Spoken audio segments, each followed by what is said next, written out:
Okay. Ciao, nonno. Hi, Thea. How are you? Okay, so first let's start off with when and where you were born.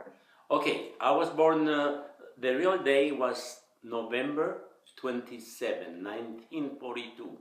But because of the, what do they call them? The one, Oh, the birth certificate. No, the birth certificate, that lady who helped deliver. Oh. The man, The doctor? No, it's not the doctor, they call the... I don't know. Oh, the doula. The lady who helps. She Okay. forgot to go to the city hall to register me, so she went 3 days later. So my birth certificate, it says December 1st. So that's why we celebrated on December 1st. Right. That makes sense. Okay, so when you were born, did you have any brothers and sisters? Of course I did. I had my older brother, Frank. It was 1937 he was born. Then my sister came along 1939, and I was born 1942. Okay. And after me, there's a last one. Oh yeah. My Felice. my younger brother. Okay, so where were you guys all born? The town that we were born, it was di Vigliano. Oh yeah, where's that? Southern Italy. The province of Cosenza, which is the biggest city, and it was 35 minutes away from our town. I never been to the city until I was 13 years old. What did you do when you were 13? Never been to a city. That's was the first crazy. time. And when you went, what did you do? My father took me there for a convention that they had all the contadini, come si chiamano contadini? It's the farmers. It was a farmer convention, and he took me there against the rules of the situation there, the thing. But he took me, and for the first time in my life, I went into a restaurant. Really? The first time ever? First time ever. Wow. Never been to a restaurant before, until 13 years old. Then I go to the restaurant, and the thrill of my life came to me. When this guy came in the restaurant playing the guitar. And he was playing the latest song, which I was so crazy about. The name was La Vita è Bella. Oh yeah, you showed that song. And to me, it was a thrill just to be there.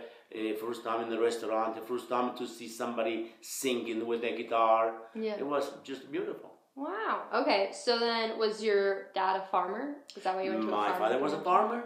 You want to know a little bit about my family? Yeah, tell me about your parents. My situation was that my father was a farmer, and we were really struggling because, you know, farming, it was a small farm, it didn't produce very much, but we were eating eggs, little milk from a goat that we had, potatoes and things. So we had enough food, not a lot, but enough. Yeah.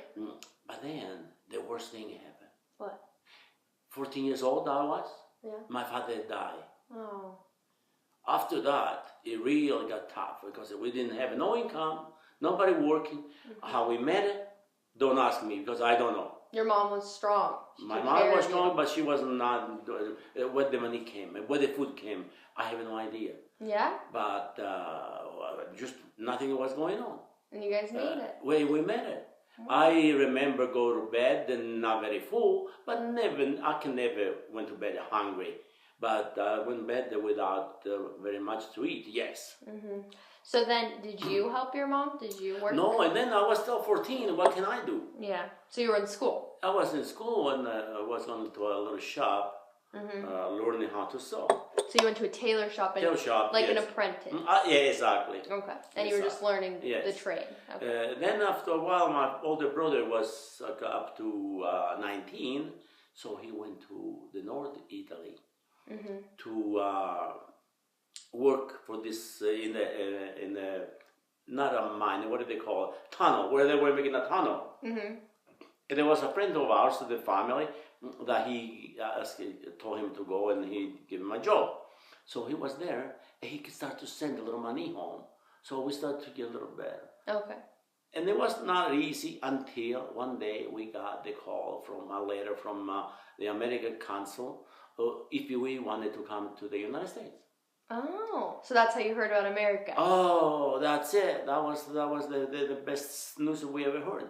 We fill up the paper, we find a lawyer, which he done everything for free, and said that when you go to the United States, then you remember me.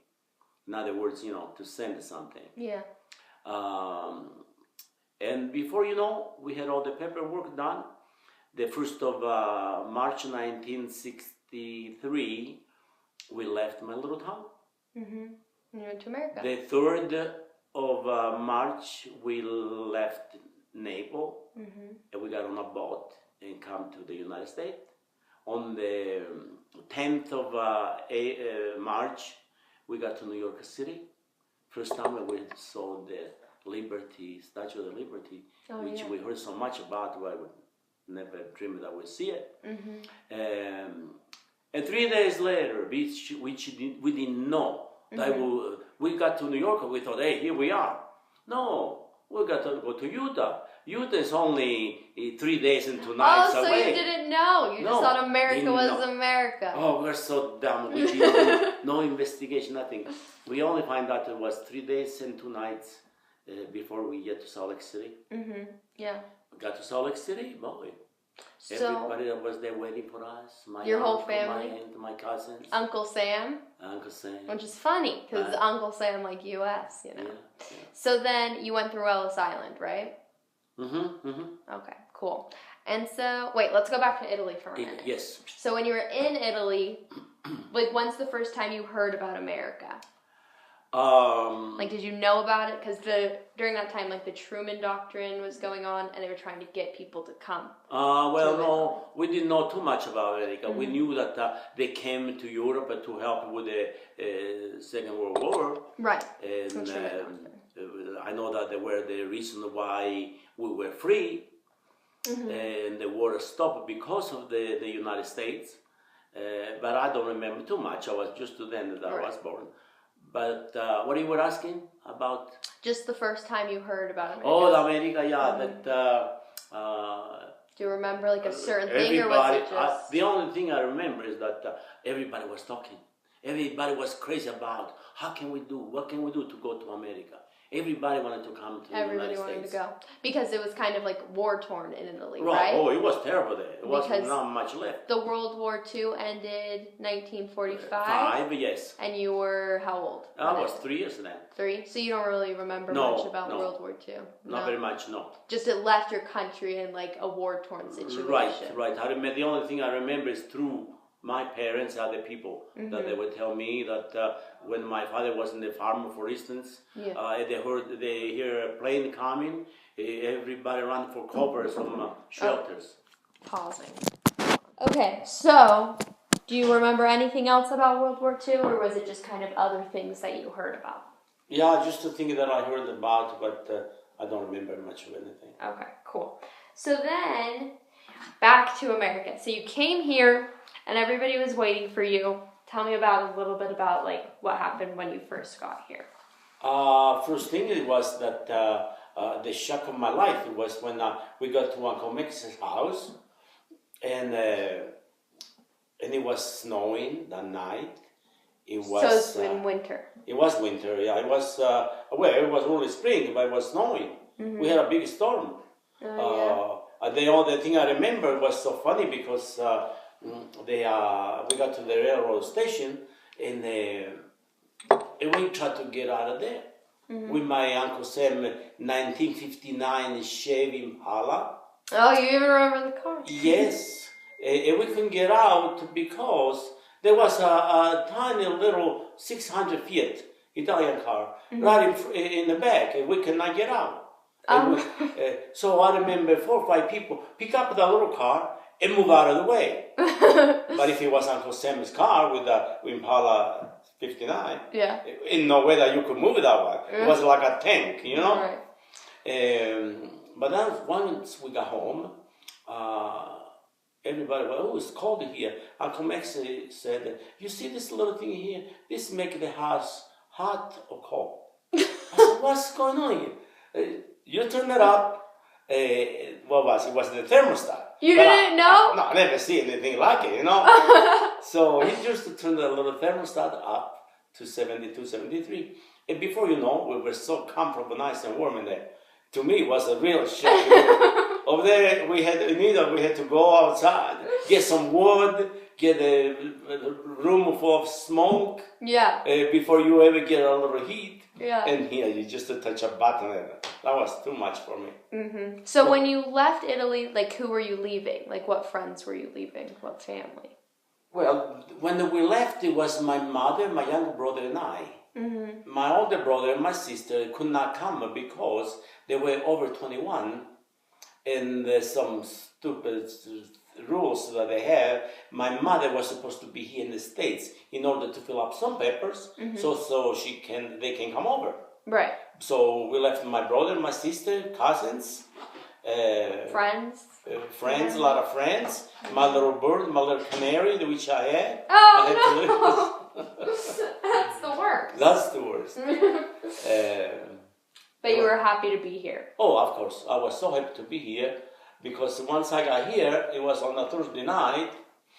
The following Monday morning, I started working. The following? No way. Yeah, 3 days later. Where did you start working? At a place like, it was in the mall. Comparigino was my best friend that we grew up together. Yeah. And he was already here. So you didn't come with Comparigino? No, he was already the year before. He came the year before. So he asked me to go and work for him. And I started working right away. Then after a month or so, Easter was over. After Easter, the business went down. He said, we don't have enough work here in the store for two of us. There was a tailoring shop. But the manager of the store said, oh, my next door neighbor is Hans Rindelsbacher, a German guy that he was the head tailor at this store called Arthur Frank's. So he talked to him and asked me to go.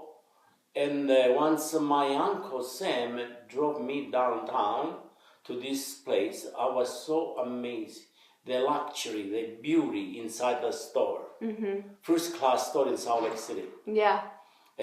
For suits? Was it suits? So that's where we sell clothes for men and women. Then introduced me. I went to the shop and introduced me to the tailor. Oh, and I said to Uncle Sam, ask when I can start working. And the guy said, tell him to take his jacket off and start working right now. So I took my jacket off, I started working, and then they said, don't worry about your nephew. I'm going to take him home tonight. Oh. Such a nice man. Yeah. I worked the whole day, get the idea of what we were doing, and from that day on, I stayed there for 29 years. Oh my gosh. And what did you do? Would you make suits? No, we were just alteration. Just do alterations. Okay. I done the best I could there to get better, to understand everything. Because you learned a lot in Italy too, I know right? in Italy we used to put a suit together, but no alteration like here.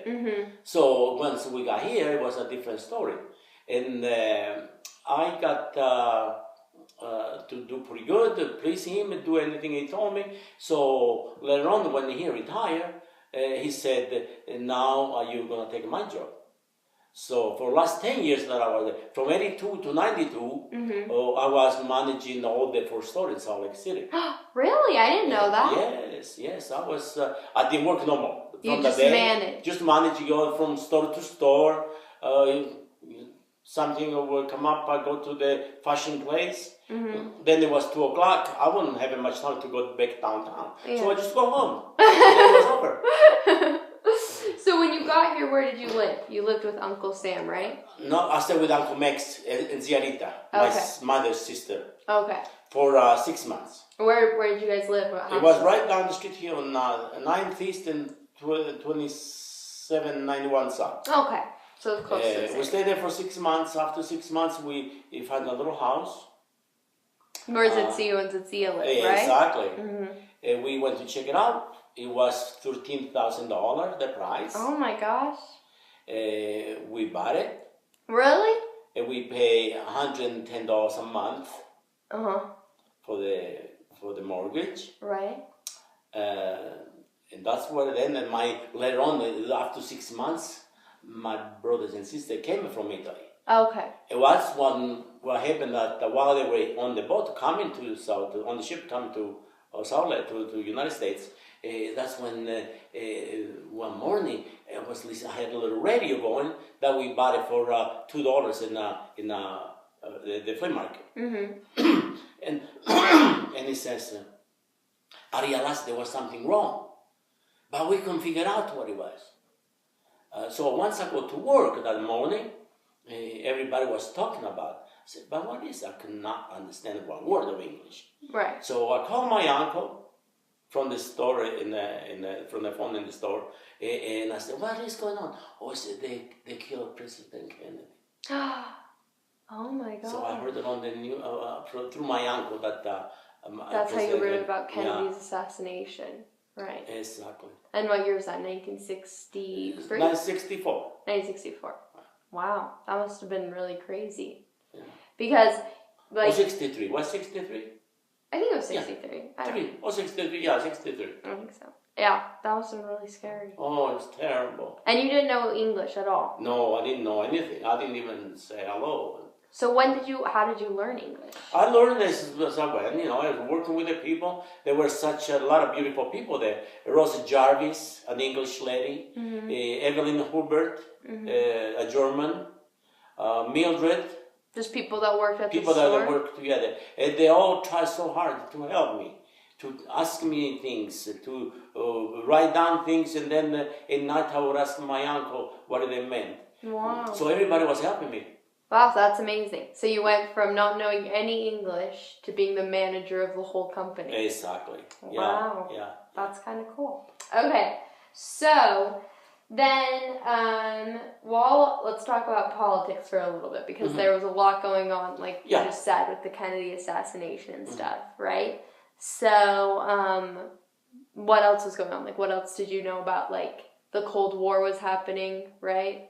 The Cold War was happening. I was too much. You didn't really know about I didn't. Not that I didn't care, but I was not interested, because that's all I was thinking about: Mm-hmm. working and get ahead, and getting money for your family. get something going. Yeah.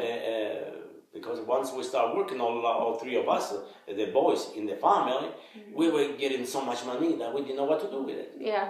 We were so happy about the whole situation, Yeah, because it was different than in Oh, Italy, from right? zero to get all that money and go to the store and buy whatever we wanted. Mm-hmm. It was just beautiful. Yeah. What did you do in your free time? Free time, I had a gang of friends that we got together in the store, in Plaza Parigino, Yeah. which was my buddy. We started to go fishing. Oh, really? Oh, we done a lot of fishing. Oh, wow. We used to take off on Saturday night after the store closed at 6 and go to and drive to Vernal. Vernal? Yeah, we stop in Vernal, take a motel, go to sleep, have a dinner, go to sleep, get up at 5 o'clock in the morning and drive to Flaming Gorge. Oh, wow. We done so many trips to Flaming Gorge. Really? We never remember once that we got to Flaming Gorge without coming home without the limit. That time it was 7 or 8 fish. 8 fish? Yeah. And you brought 8 fish? Every single time we went, we had it. That's a lot of fish. Come back, we stop again along the way, had a breakfast, and we just had a ball, the bunch of us, the 6 of us. Oh, wow. That's cool. Otherwise, I didn't do much of anything else, no sports. I was not too interested in sports. Mm-hmm. But just to Right. So then you went home, right? When did you go home? I went back in after 6 years, 1969. 1969. And what was it like? Tell me about going home. Wow. Why did you go home? Oh, what a thrill. That was beautiful, because by then I learned a little English, so I could get around really good. When I got on the plane or in New York, it was nice, to know if you... How long have you been here? 6 years. 6 years. Okay. So once I got to Vivigliano, my cousin, Betty, she said, what are you doing? You want to get married? I said, that's why I came here. So she lined me up with this cousin of hers. And it worked worked out pretty good. So an arranged marriage. Arranged marriage. We just got together. We see each other. I like her a lot. She didn't like me. She didn't want to come to the United States. She didn't want to get married. But she was pushed a little bit, you know. There she is outside the door, trying to listen in. She got pushed to, to the thing. Really, she didn't have no choice. Mm-hmm. In other words. Yeah. So we got here to the United States. How we met it for this coming year will be 50 years. 50 years. That we've been married. Don't ask me how we met it because 50 years, that's your deal, right? Then you're going back to Italy. 50 years. It was not easy. It was not fun. It was not. Even today, we're still together, but we're still struggling. Yeah. So you married Norma. Yeah, Norma, 1969. They just a few days after the first man landed on the moon. Oh yeah? I remember that day in July when I heard the news in the Italian radio that the American landed the first time on the moon. I was so happy about it, you know. Yeah. Being part of the United States. Because you were part of America. Yeah. That's cool. That gave you kind of. Oh, it tied so you down. Yeah. That's cool. So you didn't really know Norma. You just married her. Right. We got married without loving each other, without knowing each other. Mm-hmm. And you stayed in Italy for how long? I stayed over there for, it took 4.5 months to get the paperwork so she can come with me. So you just got her a visa? Is that what you did? Yes. She, after we asked her, we're on our way up to northern Italy, we stopped on Naples. That's where the American consul was, and we applied for the visa. Took a few months, and they give you normally the visa to come with me, and we took off. We came in the middle of October that same year. And so, did you already have your citizenship? I was citizen, yes. Okay. Yeah. What did you have to do to get your citizenship? Oh, I went to for the citizenship. I had this beautiful lady that her name was D. Clark. Daughter of Italian people, married to Mr. Clark. She was so interested in helping us to become citizens that we went to her house. She trained us with all the information she had to become citizens. After a few months, we went to do the test. We didn't even have to go through the test because once the government knew that you went through the course, through the school, then they say, you know something. Yeah. And the teacher give you a certificate to say that I did go through and pass the test. So they just gave the citizenship.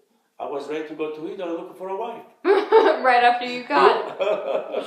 So then after 4 months, you guys came back here and you lived with your... Mother. Okay. Yeah. We stayed with my mother's house for until from October 15th to January 7th. On the 7th, we got the key for this little house here, and we still here on the same house. We are not the moving kind. We got to Salt Lake City. We stay in Salt Lake City until we die. We bought this little house. We're gonna stay here until we die. You just changed furniture. I changed everything. It changed the house. It changed the look and everything. I just didn't change Norma. She's still the same. She's the same. She doesn't change much. No. So you guys came here and then you had your first son when? My first son was born 9 months and 3 days after we got married. Wow. Which we always joke about. 9 months and 6 days. Carmine came along. We didn't have to look for a name because usually in Italy that's the custom. You give your first son the name of your father. So my father was Carmine and my first son was Carmine. Right. 1970 in May 22nd, Carmine was born. We were the happiest people on earth, as usually young people are when they have the first baby. Yeah.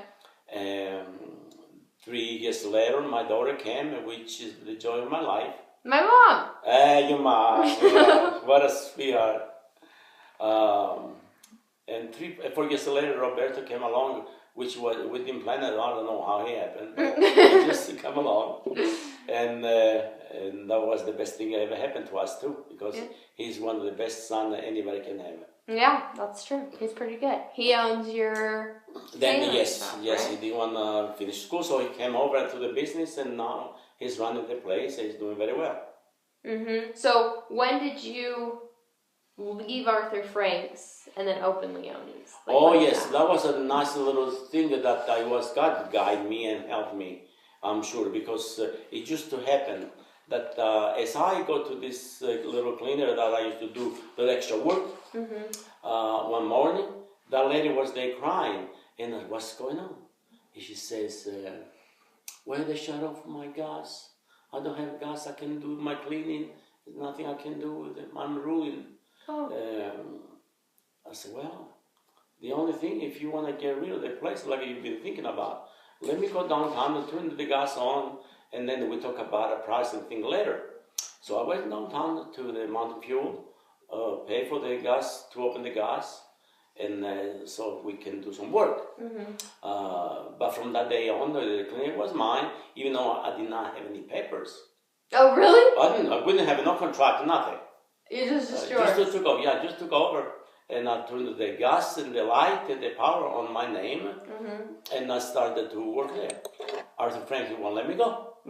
They said, "No, you gotta this. Because you're the manager. And then they finally said, "At least, what if you stay work half day here, half day at your place?" That So can you help did? a little bit. That's exactly what I said. I done. I used to go in the store in the morning, organize everything, take care of everything, and then go to the clean. While Maria, my daughter, was take care of everything in the morning. Oh, really? Yeah. Didn't she have to go to school? Well, I don't remember how it happened, but it was. That's the way it was. You know, it was May. It was the end of school. So it was summer time. So we got the cleaner in May. The 26th of May was the first time I turned it to my name. So Maria must have been off school. Right. To take time. Right. And from then we started. We just myself running the place. And then we got the guidance.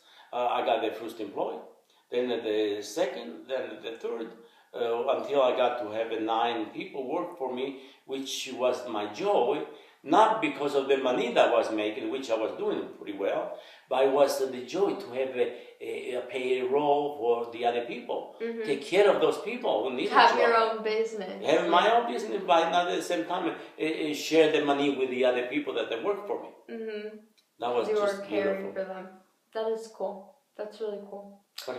So then your family at this time, where were they? So you moved out of your house, and your brother and your sister and your mom were just at home. Is that what happened? They were there. They stayed at the same place? They were staying at the same place. My older brother, Frank, got this beautiful Mexican girl. Oh, I didn't know that. Yeah. Gina Herrera. Oh. She came from a family of 13, 13 siblings. But she was very, very nice. So he got married with her.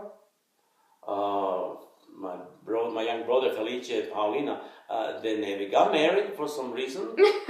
They're still together now after 55 years. They're in the same little house that we bought it in 1970. No, it's 1964. Yeah. They're still there. They're still the same. The house still the same. Nothing has changed with them. That's true. Yeah. Okay. Good. So then let's go back a little bit. Okay. Again. Sorry, we're kind of jumping around here. No problem. Yeah. But this is just the way that we're doing it. Okay. So you came here in the 60s, right? 3. Okay. So what else was going on during that time? Did you Well, 1964, something really big happened. What? The Beatles came. The Beatles! Yeah, from England. You want to know what happened that day? Tell me. I was in Magna with a whole bunch of us.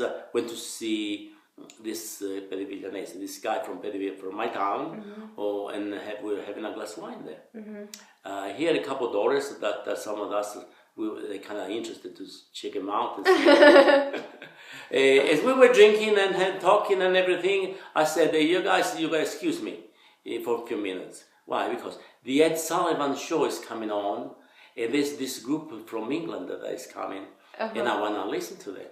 Right. You silly, but I heard about that one. I was so interested to listen to these people. When the Sullivan introduced them with the song "I Want to Hold Your Hand," what a thrill to see all those people going crazy, and all the thing on TV that we were watching in black and white. Sure, that time it was. To see those four guys sing their hair off, just beautiful as can be. Yeah. So I remember that. The TV was kind of new too, right? Was it? Not many people had a TV. Yeah. Very few people had a TV. Yeah. So you guys had one. Yeah. It was like a new thing. Same with. I mean, radio really wasn't. Radio was out, but that's cool. You got to see the TV. Yes. Wow. Okay. So then, before you opened the cleaners and all of that, didn't you have kind of like an offside business sort of thing? Like, didn't you have people come to your house? True. Yeah, that was one of the best things that happened too, because being home, I used to work 16 hours a day. But 8 hours in the store, but in the morning I get up early and work in my little shop downstairs. At night, after dinner, I go downstairs and work some more. Because, we had to get ahead a little bit. But the beautiful thing was, once the kids came along, it was so beautiful to, in the mornings I was working, I hear the ding, ding, coming down the stairs. Carmen, Maria, Roberto, but Maria and Carmen, they were raised in the shop, because the first thing they would do in the morning, get up, don't look for anything to eat or whatever, just come down and see Daddy downstairs. Oh. So it was such a beautiful. And then we just stood there in the shop, playing around and talk and whatever, Yeah. So it was nice. Then by 8 o'clock, I had to get up and take a shower, dress up and go a bit downtown at 9. Wow. It was. That's a lot. Sure. And then you went to your shop later. Then, that's right. Wow. So then, Nonna just knew Italian too, and you kind of still just spoke Italian. Right. So then, did the kids just grow up with Italian? Well, of course, yeah, they grew up. Carmen went to school, kindergarten. We used to take him in the morning, but he didn't know one word of English. Oh no! So he was having a little tough time. But one day, this lady called me, and she said, "Are you Mr. Leone?" "Yes." "Oh, I met you before, and I want you to tell you that your son is here on top of this rock for a couple of hours. My beautiful, sweet son went to no, it was first grade. It was not in kindergarten. Because the first grade was morning, afternoon school. Right. It's at noon, when did they say a time for a break? He thought the school was over. So, and I told him, I said, when the school is over, you go and wait on this huge big rock. It was at the entrance of the street. Yeah. He thought it was the end. So he went on that rock and sat down there and waited for over an hour, between 1 hour and 2 hours, until the lady noticed, and she called me. Oh. And I go there, and he was there. The teacher didn't miss him. They didn't know anything about it. He just sat on the rock for 2 hours? Said, Daddy told me to wait on the rock. I'm waiting for him. Oh. So he waited until I got there. Oh, that's so sad. Isn't it some... Poor Sia. So they grew up knowing Italian and speaking Italian. Yeah. And then you had to know to manage the store and stuff. You kind of went to school, right? When did you stop going to school? You mean where? In Italy? Or? Yeah, what grade did you stop going? In Italy, I just went to 5th grade. 5th grade? Yeah. That's why the government take care of you. But after the 5th grade, if you got money, you keep going to the gymnasium, what do you call it? College? Not college. High school? High school. But you got to pay for it. Oh, really? But if you don't have the money, you just stuck to go find a trade and learn something. So that was kind of what you did with Exactly. sewing. Yes. You learned how to sew. And then you came here, and that's kind of what... Because people don't have that here. People don't know how to sew good here. That's why Leone's is still open, right? Oh, that's why. So did Nonna help work at the shop too? Or was it just kind of... Nonna was the problem with me because I wanted to open my shop at least 15 years earlier. Mm-hmm. But she was always a guest, always unsure what was going to happen. But now you work for the store, at least you got an income, and you don't have to worry about it. Oh, yeah. But you get your own place and you never know. So she always hold me back. She won't support me. Mm-hmm. And until I decided to say, this is the time now I got to do something against her will, because she still didn't want it. Yeah. But I decided to do it, and I done it, and I'm glad I did. Yeah. But Norma never been a good helper to encourage me, you know. Mm-hmm. But thank God we done pretty well, and now I'm an old man. But you're still there every day. I still like to enjoy, go to the shop and talk to my customers and see them all the time. Yeah, a lot of your customers have stayed with you. Oh. Now it's just a family business. Yes. So then, what else? What else are we talking about here? What else is going on for you? So then, did you and Nonna, did your relationship kind of get better? Did it turn into love? No? No, never did that. Never? No. Never? You guys got along? What are you talking about? We just to get along, we were good friends, but no. Nothing else? Wow. I hope that she doesn't hear this, otherwise she's gonna get mad at me. But that's the truth, you know? That is true. Okay, so then you were here, and then the Cold War was kind of going on, which was a big deal, right? Yes. Which I heard a great deal of it, but I never understood. I never really got involved to find out more what was going on. Mm-hmm. You hear every night on the news about the Cold War, something going on, but I never really understood what they were doing. Yeah, because you were just still focused on the shop and stuff. Right. That makes sense. So then, your mom was here for a long time, and then what happened to her? My mother really had the best 10 years of her life, because like I told you before, she really struggled from early life. Her husband died? My father died when I was 14, so she was, She was 42. Mm-hmm. She was 42 years old, and her husband died, leaving her with 4 kids. That was very, very tough. Yeah. Then she got a little sick with asthma and with this and with that. So once we came here to the United States, she didn't think she was going to be around very long because of the way she was feeling. Right. But somehow, all the weather in Salt Lake City, all the medication that Dr. King, sweetheart, and what a beautiful doctor we had, you know, or because of him that he found the right medication. She got a little bit better and better, and she had 10 of the best years of her life. Wow. We go to the store. I remember she was doing the shopping, and then she said, "How much is this? How much is that?" And we said, "Mother, never look at the price. Used to get whatever you see that you like, and you put in the basket." Because, you know, we were doing so well. Yeah. She was so happy, buy all the foods, different things. And she was always cooking for us, you know. Yeah. Until the last time when she got sick. Then after the 10 years, she had a stroke. Oh, no. And they had a stroke, and that was the end of it, you know. Yeah. She lasted for a month and a few days. I was praying for her to go because I couldn't stand it to see her like that. Mm-hmm. My sister was praying the other way to be with her no matter how, to be around, which was the terrible thing because you don't want to see anybody so bad, you know. Yeah, so miserable. So I was so happy when she went, sad that she died, but happy that it was better than to stay here, you know, in that situation. Yeah. But she was a nice mother. Yeah, I don't know very much about her. Oh, she's such a sweet lady. Always get along with everybody. Never had any problem with nobody. Like you. Oh, I don't know about that. But she, even in that little town, you know, everybody loved Maria. Maria e Peppa, chiamavano, you know? They call her. What does that mean? The daughter of Peppa. Oh. That's the way you don't go by the last name or anything.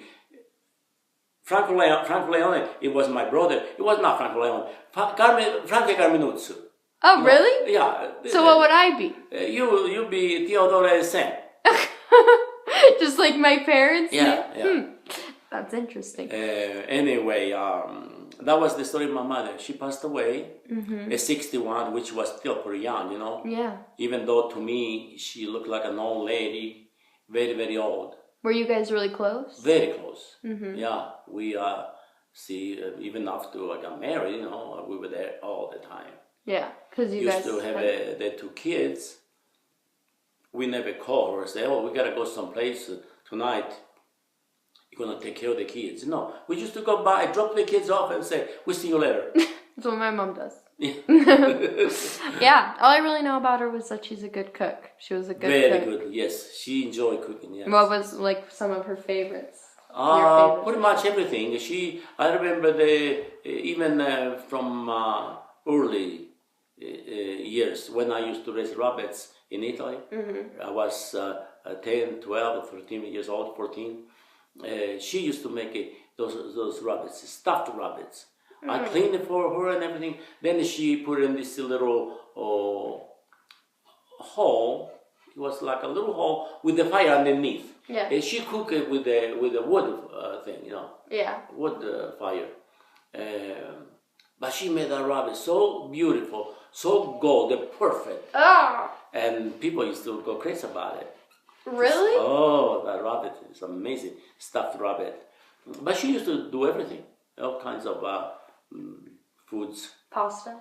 All kind of pasta, all kind of pasta fagioli, which has always been my favorite. What's that? Pasta beans, pasta. Oh yeah. Pasta fazool. What's the that? same, you know? That is good. That's my favorite dish. Does Nonna make it as good as her? No. No? No. No. If it's very, very good, I gotta make it. Oh. I'll make it good. She makes good. Yeah.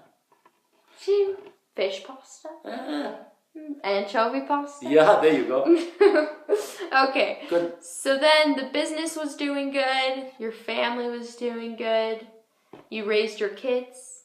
You had your business. Yeah. Wow. I mean, Carmen decided to go to Italy and get married. Yeah. That was a special day too. Yeah. A couple years later, my daughter, your mother, got married. Another beautiful step in my life. Yeah. So many nice things that happened. And there's been some tough days, you know. Like what? Which I don't know if you want to talk about that. We rather stay on the positive side, on the good stuff. You know? Just on the good stuff? Yeah. No bad stuff? Some other time maybe we talk. Right now is not a good time to talk about bad things. I agree. That's right.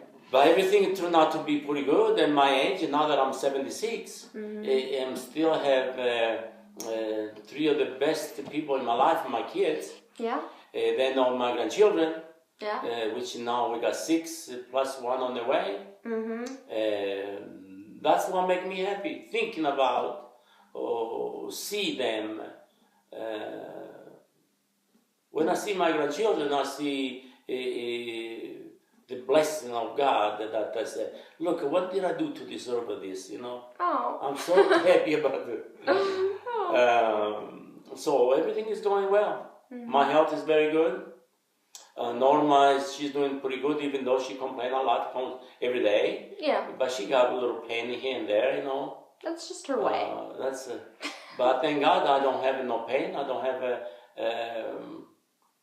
I can say that I have any problem. Yeah. Even though I have diabetes, but it does not affect me. I don't live like a sick person. No. I don't take care of myself. I take the pills, but the rest I eat and drink and with all things that I should not do. But as long as I keep it like that, I'm okay. Yeah. Did you Like, do you ever miss Italy? Do you ever, like, wonder what your life would be like if you stayed? I missed Italy a lot for many years until last time that I went. When I went last time, and I see how things went to from bad to worse. When people are so evil, and I didn't see no one person talking or mention the name of God in my little town. Oh, that really hurt me. Nobody's interested in God. Nobody's talking about.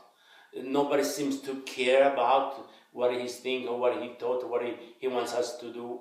Yeah. Oh, people so divided. Even if there's just a few of them left now. How many? Few hundred, 1,000 the most. There's so much anger toward each other. They just don't get along. Really? That really bothered me. That really bothered me to the point when I said, goodbye, I'm not coming back here. Yeah. Because I just didn't like what I saw those few weeks that I was there. So I don't know. I hope and pray that something change and they can go back to the old tradition of being nice to each other and have a little more respect. Because right now there's no respect for each other. Yeah, that's interesting. Do you ever talk to anybody that lives there? I talk to people. You were showing me somebody the other day, right? Yeah.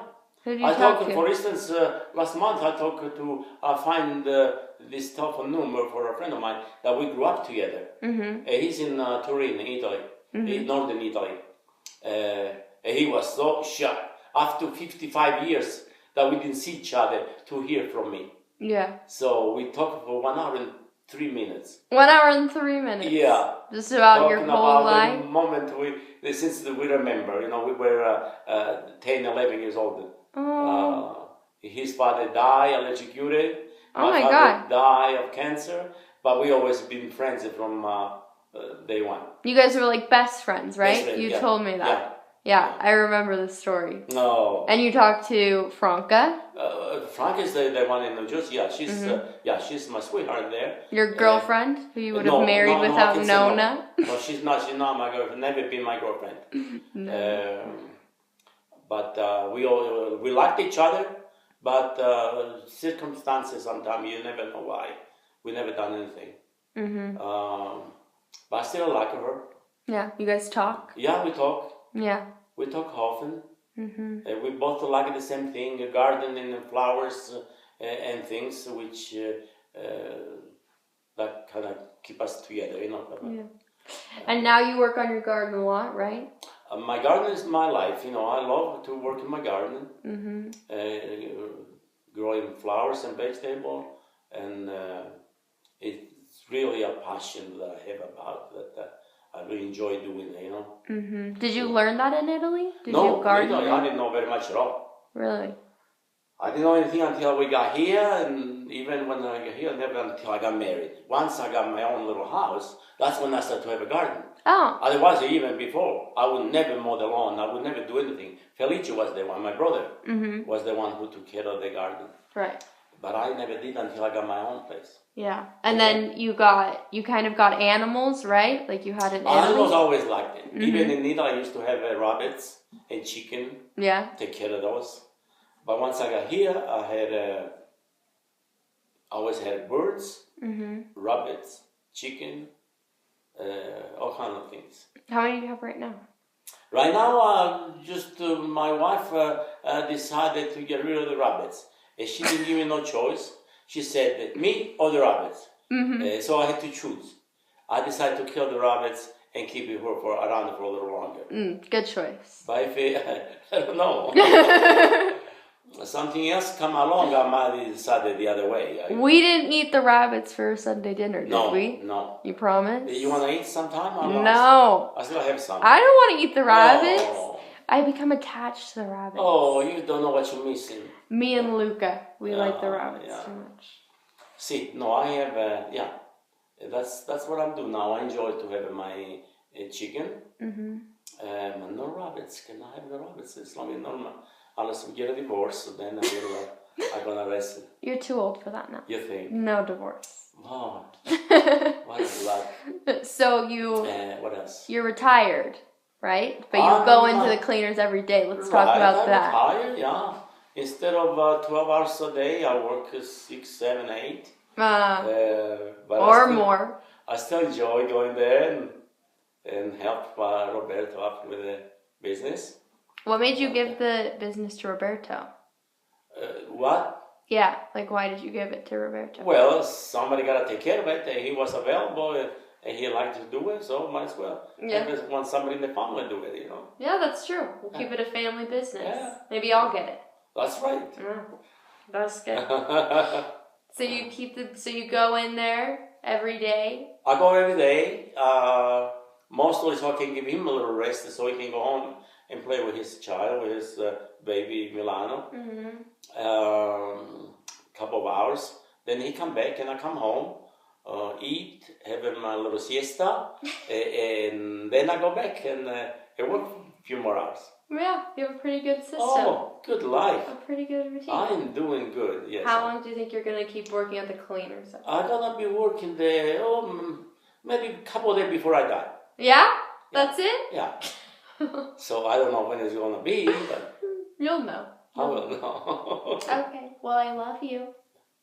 Thank you for letting me interview you. Hey, that's my pleasure, you know. You had a pretty cool life. You did a good job. All right. Okay. Ciao, nonno. Ciao, Bella.